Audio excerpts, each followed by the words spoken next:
quinto ano! Bom dia, boa tarde, boa noite para você que está aqui juntinho comigo para assistirmos a mais uma videoaula de matemática. E aqui, junto de nós, ele, como sempre.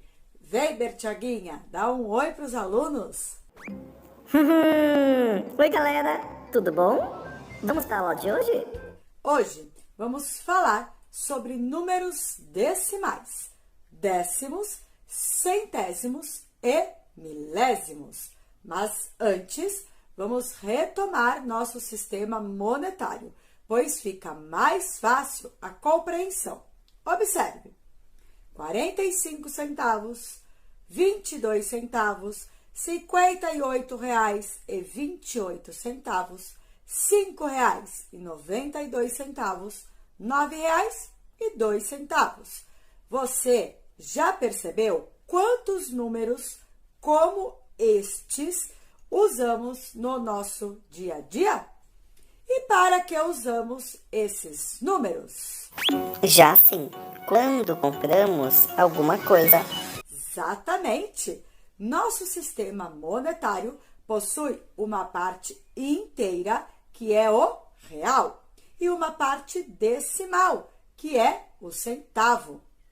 E os números decimais são números expressos por vírgulas e possuem casas decimais.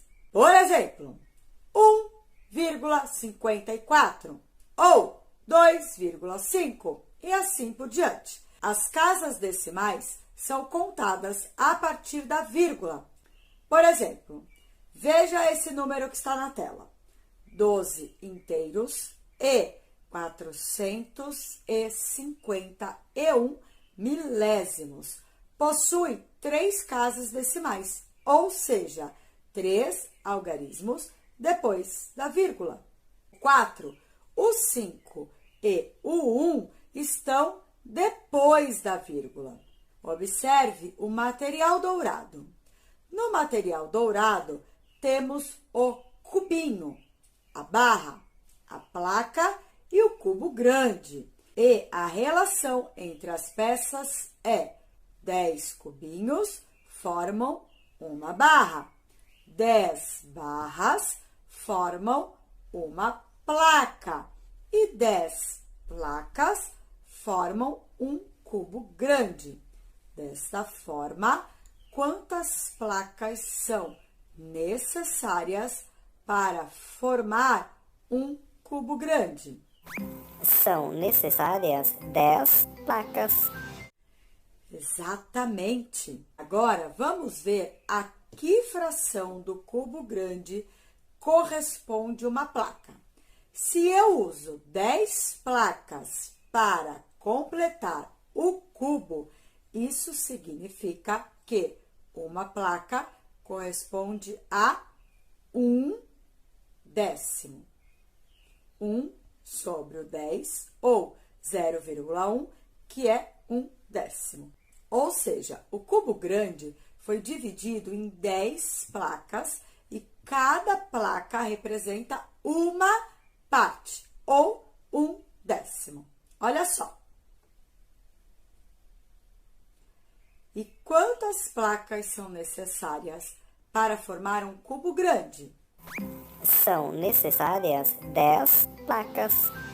E quantas barras são necessárias para formar um cubo grande? São necessárias 100 barras. Isso mesmo, Bertiaguinha. Agora, vamos ver a que fração do cubo grande corresponde uma barra. Se eu uso 100 barras para completar o cubo grande, isso significa que uma barra corresponde a 1 sobre 100, ou 0,01, que é 1/100. Ou seja, o cubo grande foi dividido em 100 barras e cada barra representa uma parte ou 1/100. Quantos cubinhos formam o cubo grande do material dourado? Perfeito! Agora, vamos ver a que fração do cubo grande corresponde um cubinho. Se eu uso 1000 cubinhos para completar o cubo grande, isso significa que um cubinho corresponde a 1 sobre 1000 ou 0,001, que isso quer dizer 1 milésimo. Ou seja, o cubo grande foi dividido em 1000 cubinhos e cada cubinho representa uma parte ou 1 milésimo.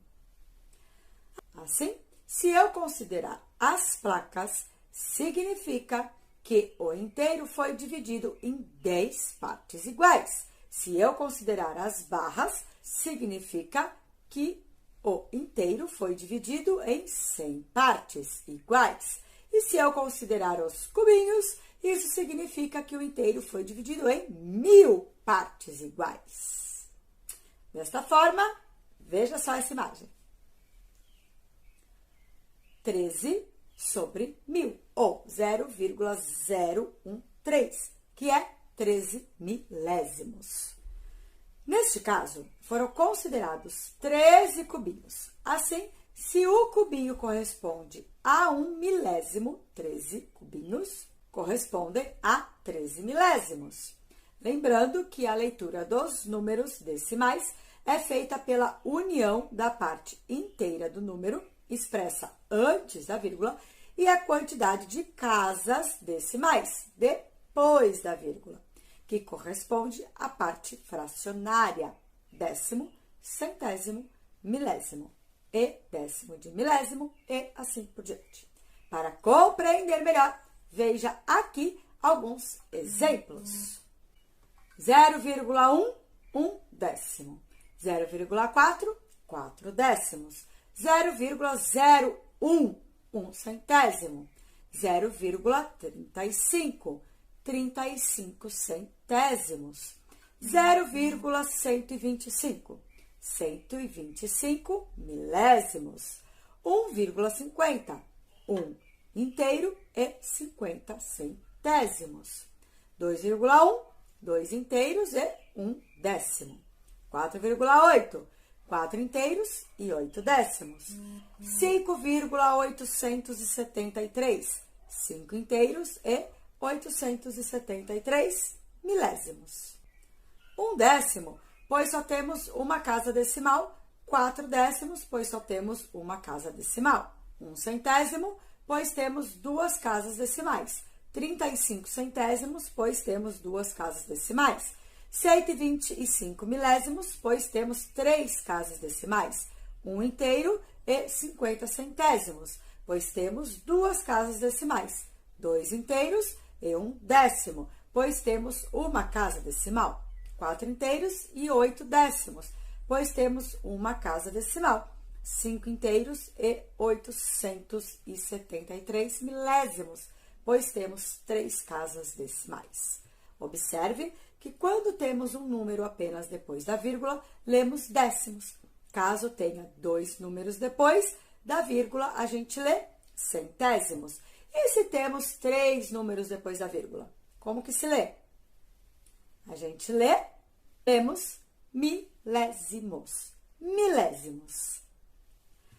Para fazer a comparação entre os números decimais, basta olhar para a parte inteira. Aquele que tiver a maior parte inteira será o maior número. Veja só. Neste caso, temos 3 inteiros no primeiro, 1 inteiro no segundo e 25 inteiros no terceiro. E 3 inteiros no último. Desta forma, 25 é o maior. Então, 25,137 é o maior número. Porém, observe quando temos 2 números iguais na parte inteira. Aqui, olhamos para o próximo número, que são os décimos. Se eles são diferentes, é só ver qual é o maior.